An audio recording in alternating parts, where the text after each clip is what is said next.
Welcome to the Voices of Israeli Rabbis podcast. I'm your host, Rabbi Phil Cohen. In June 2025, I traveled to Israel, expecting to meet in person with some 10 Israeli rabbis.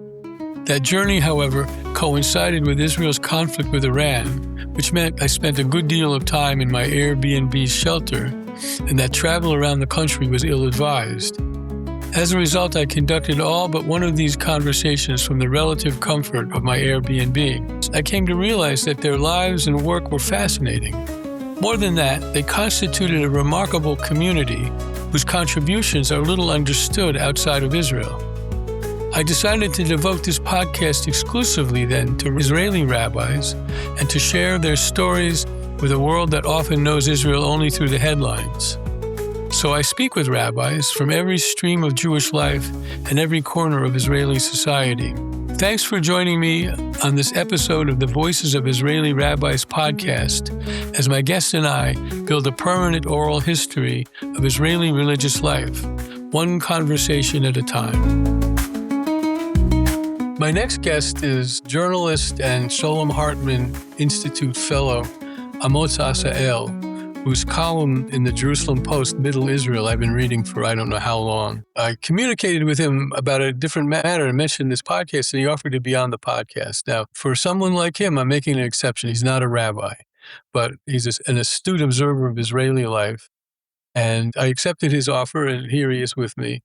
And what we're going to talk about is his observations about religious life in Israel, different streams, politics of religion in Israel, and all that sort of thing. So, Amotz, thank you very much for being with me this morning. I'm very flattered. Very flattered. So that's my question. And since you were with the Shalom Hartman Institute, you're obviously engaged in all kinds of religious discussion and speculation. So how do you see religion, Judaism, maybe even interfaith relations between Jews, Christians, and Muslims developing in Israel? And we'll start with that and we'll move forward. Well, where we currently stand in terms of interfaith relations and interdenominational relations in Israel is not a good place. There has been, from my liberal viewpoint, a regression here in recent years, both in terms of intra-Jewish relations and in terms of Jewish, non-Jewish relations, and all this is famous. The regression, Jewishly speaking, began long before recent years' very dramatic events, most notably when Benjamin Netanyahu retreated from his own government's agreement to launch the liberal segment of the Western Wall. There was a plan, and his government formally endorsed it to allocate a segment of the Western Wall's plaza for liberal services. In other words, both non-Orthodox services and feminist services, and this had been endorsed by his government, and then because of ultra-Orthodox pressure, he retreated from his own agreement and he canceled that deal, and to this day we remain with that illiberal Western Wall arrangement. So never mind right now what is happening there physically, but I mention this as an epitome of an era into which we have arrived here, in which the zeitgeist is illiberal, the way it is in many other countries these days. The same regression is palpable also in relations between some Jews and non-Jews. There have been harassments in Jerusalem by ultra-nationalists of Christian clergy. Maybe the incidents were isolated and sporadic, and it should be said that the government did respond to that harshly, but nevertheless, these types of things are happening down in the field, and they indeed pose a challenge to us liberal Jews in general, and liberal Jews in Israel in particular. So I want to press this a little bit. First of all, if you would, for our listeners, can you describe a little bit more about what the original arrangement that the Netanyahu government agreed to with regard to opening a space at the Western Wall? Anyone who's been to the Western Wall may recall that when you face the Western Wall, to its right, looking southwards, there is a remnant of a Roman-era arch that used to shoulder a whole big staircase. It's known as the Robinson Arch. Right. And the Western Wall sprawls through it southwards, creating a whole area which is beyond the current famous prayer plaza. Because it is outside that plaza, but still part of the Western Wall, the very innovative idea that was led by Nathan Sharansky when he was, the famous Soviet dissident that arrived in Israel and was later a minister in Netanyahu's government and was later the chairman of the Jewish Agency. He, as a liberal Jew and as someone who seeks consensus among the Jewish people's many denominations, he led the political effort to allocate that part of the Western Wall for conservative reform and Orthodox feminist prayers that currently cannot be conducted in the main plaza because it is controlled by strictly Orthodox and usually ultra-Orthodox rabbis. That was the idea of the compromise. Netanyahu initially endorsed it. Sharansky at the time was very close to him. And Netanyahu, in his own personality, in his private life, is by no means observant. So he identified with the cause and he thought that it was also politically plausible. He then learned that it would come at the expense of his own alliance with ultra-Orthodox Israel and decided to throw his lot with ultra-Orthodoxy at the expense of reform and conservative and feminist versions of Judaism. Okay, so the second discussion of it got us to the heart of it. So maybe, if you would, and especially in this last Netanyahu government, but I think even previously, he's had to form alliances with ultra-Orthodox parties in order to form a coalition. So maybe comment a little bit about that as to how these ultra-Orthodox parties have learned over the years, and certainly recently, that they can gain political advantage by being part of Netanyahu's coalition. They understood that all along. What was not a given was the ruling party's attitude towards ultra-Orthodoxy. Previous governments contained ultra-Orthodox parties, but did not allow them to become the sole balance maker and kingmaker within their coalitions. Netanyahu, because of his own calculations, decided to make of them a strategic ally. They are his most important and continuous ally. And there was a moment in which he had a government, because of political constraints, he had a government without them. And instead of them, he had a centrist, secular alternatives. And it existed for 2 years and was a very good government. But he suddenly, out of the blue, through those secular parties outside his coalition, called an early election. And from then on, this was 11 years ago, from then on, he always made of them his key coalition partner. It was his choice. Now, he never publicly explained this choice, but every beginning pundit understand. His deal is this, as far as he's concerned. I take them and I give them whatever they want on the religious issues that matter to them, and they, in return, give me full backing for anything that I do vis-a-vis the Palestinians in general and the West Bank in particular. This, for him, is more important than the broad Israeli consensus that includes the vast swath of Israelis who disagree with Netanyahu on the Palestinian issue. This is his rationale, and these are its religious consequences. Your overarching thesis in your weekly column in the Jerusalem Post is that you are able to articulate and represent something you call Middle Israel. And in your final remark, you didn't specify that title, Middle Israel, but you're suggesting that this coalition configuration betrays what you see as the vast majority of Israel about whom you write and with whom you identify. Can you speak to that a little bit? You're absolutely right. I do think that in this strategy of his, Netanyahu abandoned, not to say betrayed, Middle Israel. In other words, the vast majority of Israelis who between them have a consensus that I've been laboring to map in my column for 30 years. In my mapping, there is a broad Israeli consensus despite all the controversies for which Israeli society is famous. There's a broad consensus on multiple issues. First of all, economically speaking, the vast majority of Israelis want capitalism on the one hand and social compassion on the other. This, I think, is a broad consensus here, and it's a development considering that in its first years, Israel was very socialist, economically speaking. So there's one consensus there. There is also a broad consensus concerning issues of war and peace. Yes, Israelis are divided over the so-called issue of Greater Israel, what Israel's desirable borders should ideally be. However, the vast majority of Israelis agree that for real peace of the sort we obtained with Egypt, they are prepared to pay dearly, including in territorial currency. And by the same token, that vast majority of Israelis also agree that if attacked, Israel should fight back, and they should be part, the Middle Israelis should be part of the fighting effort. Netanyahu betrayed this consensus, as I explained previously. And thirdly, there is a broad consensus, I think, in Israel also on the prickly issue of Judaism and religious practice.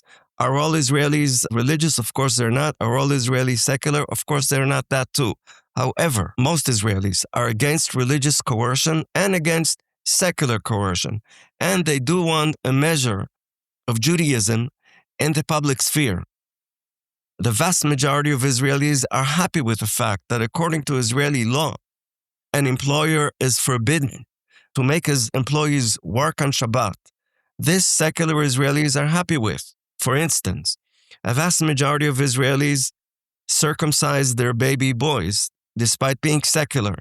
A vast majority of Israelis, more than 90%, I think, hold a Passover Seder. In other words, the vast majority of Israelis have an intensive relationship with their Jewish heritage. So I detect an Israeli consensus on that sphere also. And I therefore say that the effort that should guide any Israeli government is to foster this Israeli consensus. And getting back to the issue that you raised, the prayers at the Western Wall, that is a microcosm of Netanyahu's strategic decision to abandon the Israeli consensus, even challenge it, by striking an alliance with ultra-Orthodoxy, which, as a matter of ideology, places its own ghettos above the broad state in which they are situated. This is a violation not only of the Israeli consensus as I portray it, I think it's also an affront to the Zionist ideal, which was not only about the Jews regaining their land and not only about the Jews regathering, but it was also about the Jews coalescing and the Jewish state making an effort to minimize the differences between the many types of Jews that arrived in the Jewish state. What you've just said, of course, really shows, and this is, of course, not easy for a non-Israeli Jew to understand. We live in a place where religion and state are separate, and in a place where it usually works. I mean, sometimes it doesn't. Sometimes religion intrudes on the state inappropriately. But in Israel, as you pointed out, being a Jewish state, which we take for granted, means that there are strong elements of Judaism in society, but also the countervailing value is a kind of demand for personal autonomy. I had Adam Furziker on a couple of weeks ago. He wrote a book called Agents of Change, which is about how the modern Orthodox immigration to Israel changed the religious framework in Israel. But he concludes the book by pointing out that Israelis, as you say, in vast majorities do Judaism in one way or another, but they insist on their autonomy to pick and choose as to what they do. I want to talk a little bit about your work with Hartman. Shalom Hartman is a religious institution. It promotes Judaism. It promotes interfaith dialogue. It has a rabbinical school, has a high school, has an annual rabbinical conference. So I guess I would want to know a little bit about your work and how that work has you interact with the larger Shalom Hartman community. Well, we're about 50 fellows over there, scholars in a range of fields from history, sociology, philosophy, to literature, law, and feminism, many disciplines. We have scholars of Talmud even. Each does their own research and writes their own articles and books, but we also have seminars in which we meet. And we thus have cross-fertility like many other research institutions. In terms of that common denominator to which you're alluding, we all relate one way or another to Jewish heritage. the Jewish sources. So, for instance, in the latest book that I wrote and now published in English, having written it at the Hartman Institute, this book titled The Jewish March of Folly, has taken ancient Israel's civil wars, of which I found 12, and I placed them at the heart of Jewish history and discussed their far-reaching repercussions all the way to current-day Israel. So if you ask what this kind of work does at a place like Hartman, it deals with Jewish sources and interprets them, produces on their basis something for a broad readership. And I guess more broadly about Hartman, if you don't mind, because it's one of the great successes of the modern Orthodox immigration. David Hartman, of course, is a modern Orthodox rabbi, immigrated from Montreal, I think in the mid-1970s.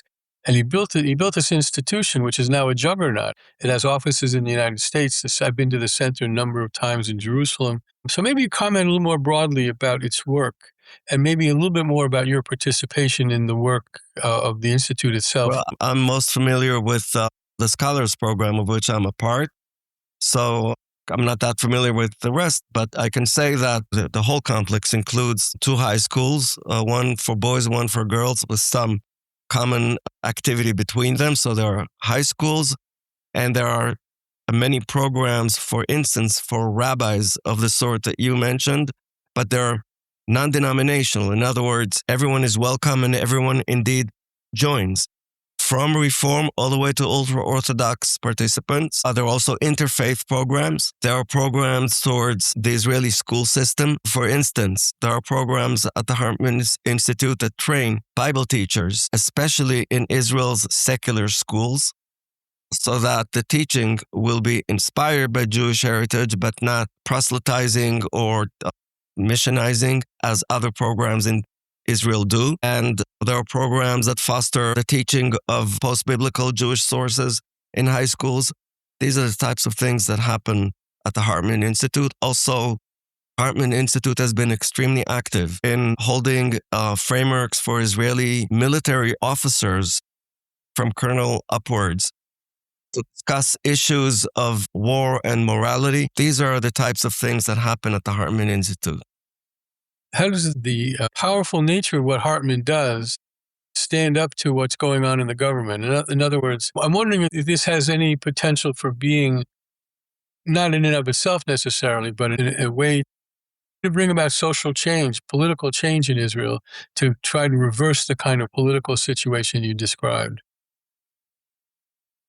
Well, one has to distinguish between the individual fellows' views, which are usually roughly what you're guessing, and the institutional profile and activity. It's not an institution with a political aim or strategy or tactic. That's not what it's about. It's about scholarship and education. What I can say that it clearly does represent is a quest to make Israelis much more tolerant culturally and religiously, first of all, towards fellow Jews, and beyond that, towards non-Jews. And I note in this context that one of the most unique things that have been happening in recent years at Hartman is that it brought in Arab fellows, Israeli Arab fellows, including an expert on Quran. I sat in a seminar in which we studied the Quran with an Israeli Arab expert on the Quran. This is all happening within the Hartman Institute. Yeah. Now, when I use the word political, I don't necessarily mean that there should be a Hartman Fellow running for Knesset. I mean that this kind of work, when you're educating Bible, you're educating colonels on up, and you're bringing Israeli Arabs into this configuration of Hartman, it has a political nature. And if you have this very important institution preaching tolerance and preaching interfaith relations, it ought to, I think, have a political impact without there being an explicit Hartman policy. I think it does, but all educational impact is very gradual, very slow, and demands maximal patience. Not only processes take not just years, but decades and even longer. And I think we've got that patience at the Hartman Institute. And we're not perturbed by developments that we see around us and can be extremely disagreeable to most of us. Okay. Let me ask you a personal question. Tell me about your own religious affiliation. I consider myself a liberal Jew, traditional, but I'm not Orthodox. It's very simple. Jewish holidays, for instance, are extremely important to me. I certainly circumcised my boys, not with my own hands, but you know what I mean? Yeah. And we are family in our own way. We observe the Sabbath, meaning we do not do it the way Orthodox people do, but we certainly make a point of having a family meal and of not working on Shabbat, not working in my interpretation. In other words, I will not on Shabbat open my laptop and write what I would write on the weekdays. I don't do that. So it's not the halachic definition of not working on Shabbat, but it is my insistence on not working on Shabbat. And in this regard, I think I'm very representative of the Middle Israeli who is not Orthodox, certainly not in his or her attitude towards Shabbat, but absolutely does make a point of making Shabbat a very different day from the rest of the week. Yeah, if I might say this, I'm a Reform rabbi, so I don't need to, my observances are also not Orthodox. They're mindful, but not Orthodox. But I think what's hard for an American audience to understand, unless they've had experience in Israel, is that when somebody identifies him or herself as secular, it doesn't mean that their household is without any observance at all. I understand there's vast numbers of people who have Friday night meal with their family as a regular rule. Kids come from Haifa to Jerusalem and what have you to be with the family. So can you talk up to that a little bit?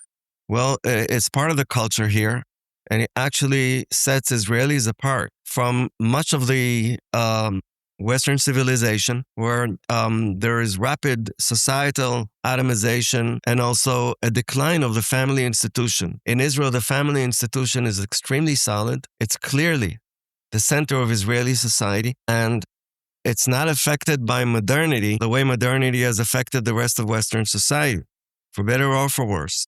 Maybe part of this is also because Israel is geographically small, so it's easier to keep such close and intensive contacts within families. But when Israelis hear, for instance, that American families get together only on Thanksgiving and Christmas and maybe Passover, it sounds to them bizarre. And the same goes for birth rates. Israel's birth rates are among the highest in the world, certainly by far the highest in the developed world. The average birth rates here are almost 3 children per woman, which is way above replacement rate.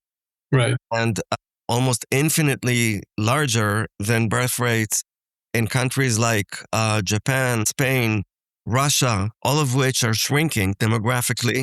In Israel, the trends are entirely different, and its demographers explain that it's not thanks to ultra-Orthodoxy or the rest of Israel's religious society, modern Orthodoxy. Yes, they have more children than even the rest of Israel, but the bulk of Israel's demographic growth is attributable not to them and also not to Israeli Arabs, but to the secular Israeli woman who is by far the largest, the dominant woman, demographically speaking, in Israeli society.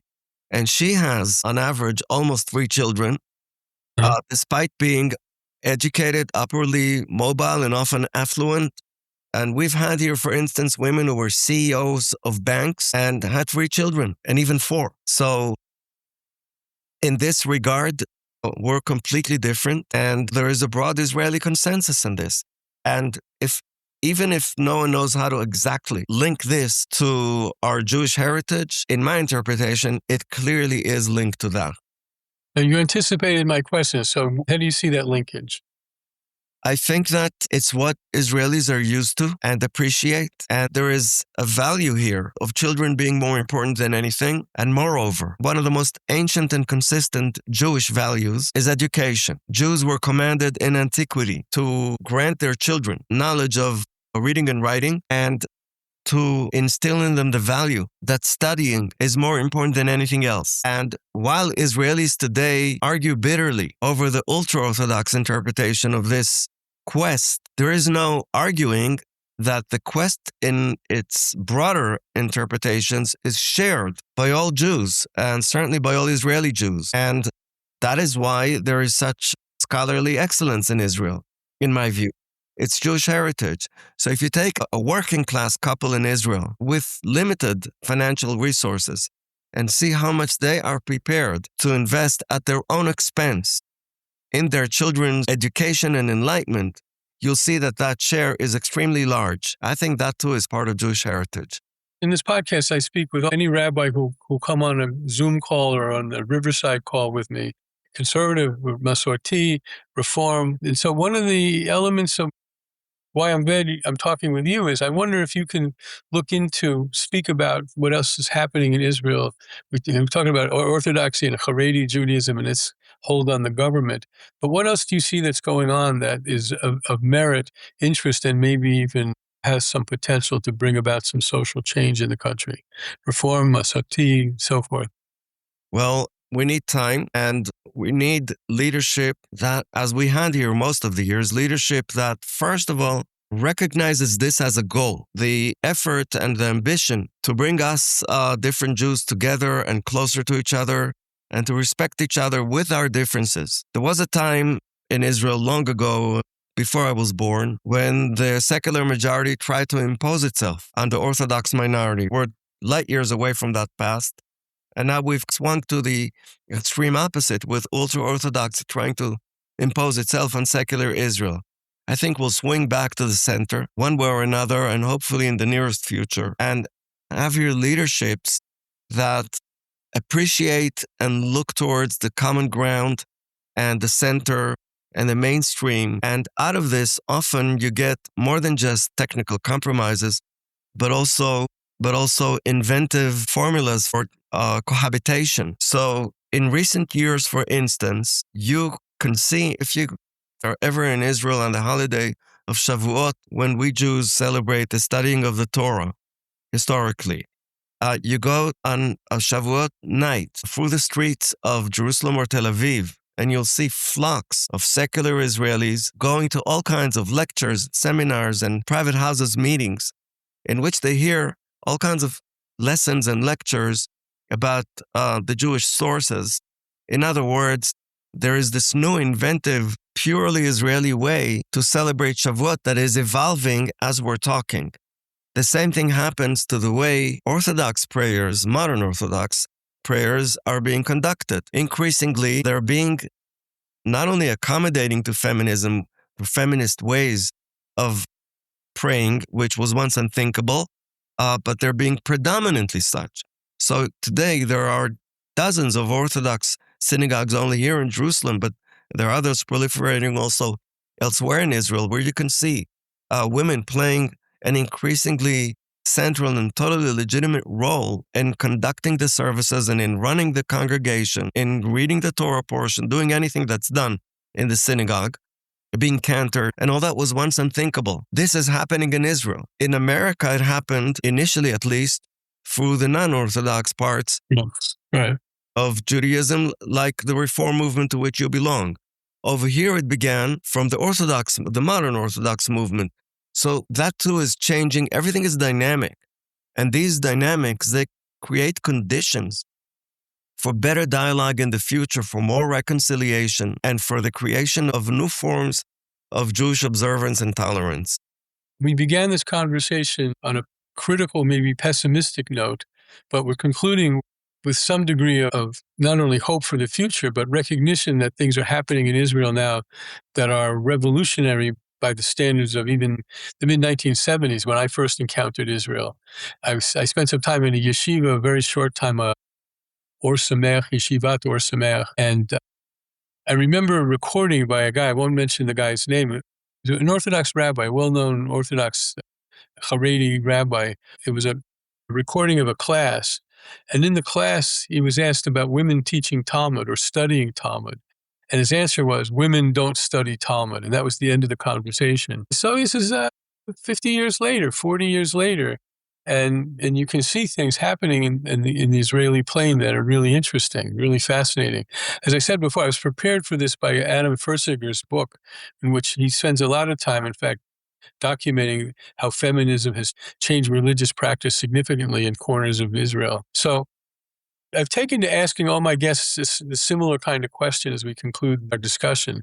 And since you've identified yourself as a traditional Jew, I can ask you the question as well. If you heard that a guy or a woman was riding a white donkey and going through Zion Gate to the wall, and you knew it was for sure it was the Mashiach, what would have happened to make that happen? I heard of that happening.